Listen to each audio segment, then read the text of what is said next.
Mes chers amis patriotes du monde entier, d'Europe et d'Amérique, chacun d'entre vous, je le sais, a été profondément ému par l'assassinat de Charlie Kirk, survenu il y a quelques jours dans une université américaine. IMMV, jour de rire, une femme, une université américaine. Il laisse derrière lui une femme et 2 enfants à claque qui veut adresser mes pensées les plus émues. Son assassinat, car une de telles conditions est un choc pour des millions de citoyens américains, mais aussi pour des millions de personnes en Europe qui suivaient ces vidéos. L'assassinat de Charlie Kirk est un symbole, celui du retour de la violence en politique. Cette violence n'est pas tombée du ciel, elle est le fait de la gauche radicale, de la gauche la plus extrême. Ce nouveau compte totalitarisme politique légitime va éliminer leur pays de vouloir le préserver. Elle éthique la haine contre ses adversaires politiques en les dépeignant en monstres ou en fascistes.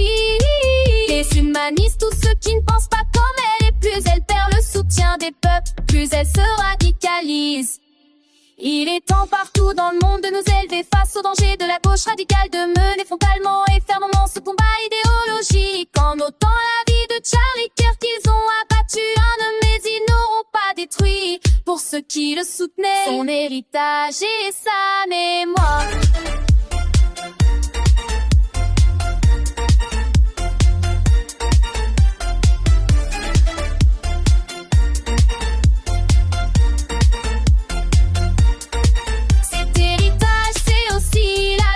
Intransigeant de la liberté d'expression et de la confrontation rationnelle des idées dans le respect des individus et des sensibilités. Cet héritage, c'est le droit de le revendiquer. C'est aussi la protection des libertés fondamentales que l'Occident a su développer à leur plus haut degré par l'histoire. Alors cet héritage vivra tant qu'il y aura dans le monde des patriotes pour le faire vivre.